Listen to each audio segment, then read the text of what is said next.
Bom dia, alunos! Professora Alda de Ciências. O assunto da aula hoje: movimentos da Terra. Desde o início da manhã até o entardecer, o movimento aparente do Sol em relação à Terra é um semicírculo no céu. Surge no horizonte leste e se oculta no horizonte oeste. Essa trajetória é muito importante, tanto para a nossa localização espacial, quanto para a contagem do tempo. Na antiguidade, por exemplo, a posição do Sol era utilizada para marcar as horas em que o relógio de jardim marcava ali, gente. Basicamente, esses relógios rústicos eram compostos de um mostrador feito em uma superfície plana e de uma placa sobre a superfície. A sombra dessa placa era projetada sobre o mostrador, funcionando como ponteiro dos relógios convencionais. Durante o movimento aparente do Sol, a sombra mudava de posição e permitia a medição do tempo. Outros corpos celestes, como as estrelas, a Lua, também parecem se mover no céu. Entretanto, a maioria dos fenômenos pode ser explicada por meio dos estudos da posição e dos movimentos da Terra. A Terra não está em repouso, não está parada. Ela gira ao redor de si mesma e ao redor do Sol. Nosso planeta realiza dois tipos principais de movimento: translação em torno do Sol e rotação, que estabelece o dia e a noite em torno do seu próprio eixo. Então, a Terra roda em torno do seu próprio eixo e também em torno do Sol. Há ainda um movimento chamado de precessão, que decorre da inclinação do eixo de rotação do planeta em relação ao seu plano de translação. A composição, gente, desses três movimentos e mesmo a ocorrência isolada de cada um deles vai resultar em vários fenômenos naturais. Um deles é o ciclo de mudanças das estações climáticas: primavera, verão, outono, inverno.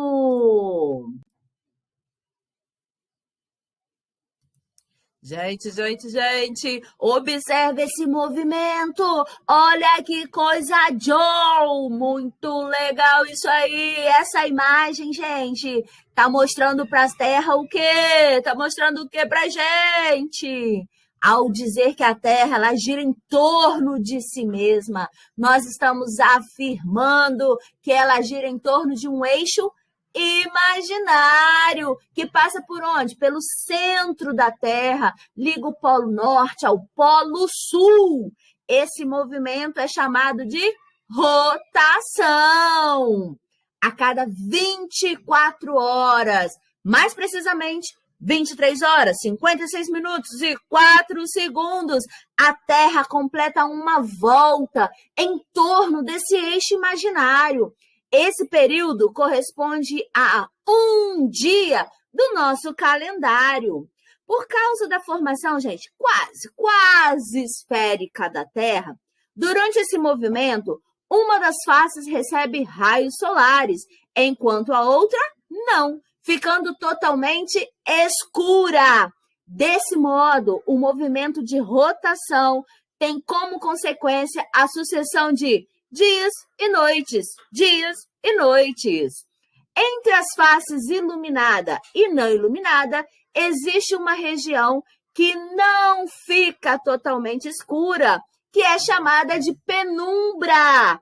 Essa faixa de meia luz corresponde ao amanhecer e ao entardecer, que são assim um espetáculo. A gente vê ali o nascer do sol, o pôr do sol, coisa linda de se ver.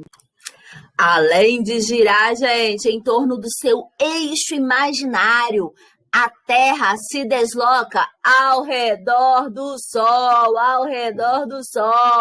Esse fenômeno já mencionamos ele, gente. Refere-se o quê? À órbita de um corpo celeste em volta de um astro.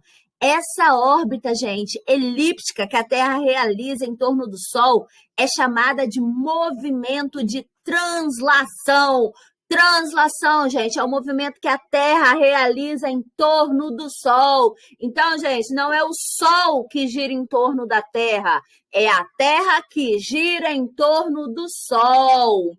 Para dar uma volta completa em torno do Sol, nosso planeta leva 365 dias e 6 horas. Mais precisamente, 365 dias, 5 horas, 48 minutos e 46 segundos. Esse intervalo de tempo é chamado de ano solar e é utilizado como base para a medida de tempo para o nosso calendário. Assim, ficou estabelecido o quê? Que o período de um ano no calendário é igual a 365 dias. Isso faz com que haja uma diferença entre o período de translação, que é o ano solar, e o período de um ano no nosso calendário. A correção dessa diferença, gente, ela é realizada a cada 4 anos, quando o mês de fevereiro recebe um dia a mais. Então, o ano, nesse ano, fica com 366 dias.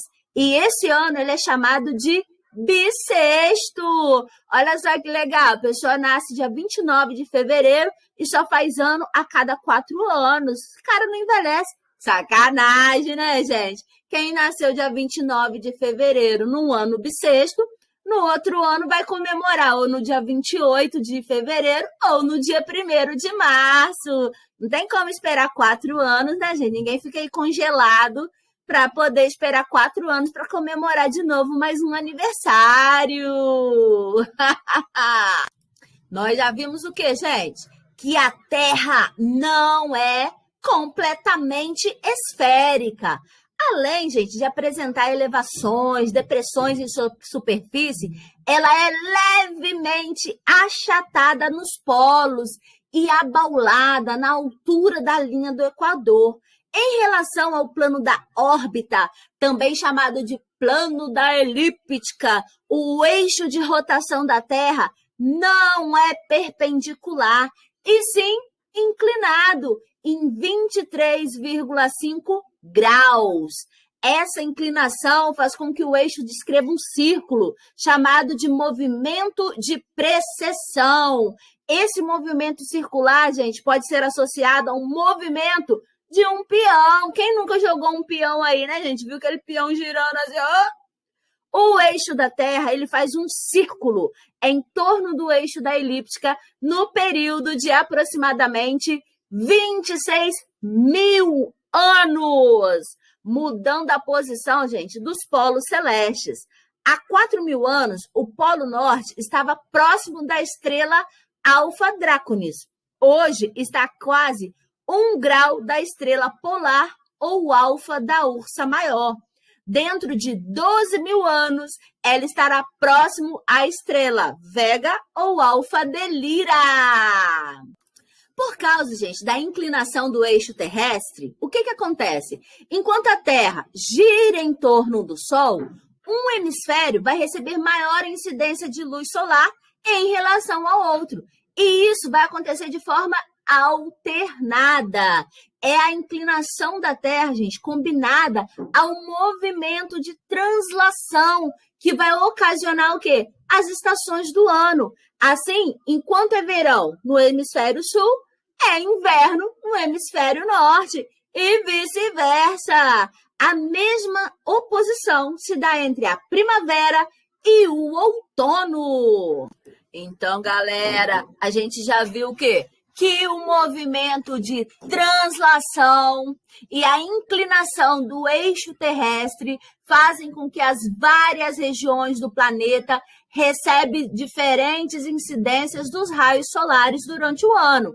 E essas variações vão determinar as 4 estações do ano: primavera, verão, outono, inverno.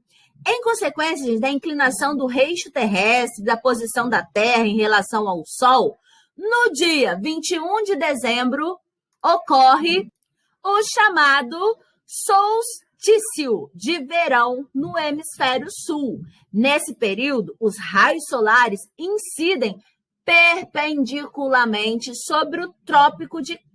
E, por outro lado, no hemisfério norte, temos o início do inverno. E o que acontece em 21 de junho? Em 21 de junho, acontece o solstício de inverno no hemisfério sul. Nessa ocasião, os raios solares vão incidir perpendicularmente sobre o trópico de Câncer. Já no hemisfério norte, vai ocorrer o quê? O início do verão. Uma curiosidade: solstício significa sol que se detém. Esse é o momento, gente, em que os raios solares vai atingir o maior ângulo em relação à linha do Equador, marcando o início do verão ou do inverno, dependendo da região. E esse tal de equinócio? Equinócio, gente, significa dias e noites iguais. Esse é o momento, gente, em que os 2 hemisférios são iluminados por igual. E a duração, gente, do período claro do dia é a mesma que a do período escuro da noite. O equinócio de 21 de março indica o início do outono no hemisfério sul e da primavera no hemisfério norte. O equinócio de 23 de setembro indica o início da primavera no hemisfério sul e do hemisfério norte o inverno, o outono, gente, perdão, inverno não, né? Outono! Coisa mais linda de se ver, gente, é o quê? À noite, olhar para o céu. E quando a gente olha para o céu à noite, nós encontramos o quê? Vários astros refletindo a luz que recebe do sol. Um deles é a Lua. Sempre vemos a mesma face da Lua voltada para a Terra, pois ela leva cerca de 27,3 dias para girar em torno do seu eixo. E os mesmos 27,3 dias para girar em torno da Terra. Gente, a Lua, ela rege as nossas marés. Os pescadores acompanham a Lua ali, porque rege a nossa maré. Por isso, é pela composição da Lua e do Sol em relação à Terra que a face voltada para o nosso planeta vai refletir o quê? Diferentes incidências de raios solares, ocasionando as fases da Lua. Com base nessas variações, gente, são definidas 4 fases da Lua, cuja alternância vai se dar o quê? De 7 em 7 dias, aproximadamente. A Lua nova, gente, vista do Brasil, ela tem a posição dos astros. A Lua está entre o Sol e a Terra. A aparência é não visível e o horário, ela vai nascer às 6 da manhã e vai se pôr às 6 da tarde. Já a Lua crescente, também vista do Brasil, ela vai ter como posição dos astros. A Lua vai se mover aproximadamente 1/4 em relação à Lua nova. A aparência dela vai ser de um semicírculo, com a parte iluminada voltada para o pôr do sol, ou seja, lado oeste. Vai nascer, gente, ao meio-dia e vai se pôr à meia-noite. Já a lua cheia, vista do Brasil, gente, ela tem a posição dos astros, a Terra está entre o Sol e a Lua. A aparência é de um disco luminoso, lua cheia é lindo demais, né, gente? Vai nascer às 6 da tarde e se pôr às 6 da manhã. Já a lua minguante, gente, vista do Brasil, vai ter uma posição dos astros como? A lua vai se mover aproximadamente 1/4 em relação à lua cheia. Vai ter uma aparência de um semicírculo com a parte iluminada voltada para o nascer do sol, lado oeste. E vai nascer à meia-noite e vai se pôr ao meio-dia. Essa foi a nossa aula. Beijos, beijos, beijos. Até a próxima!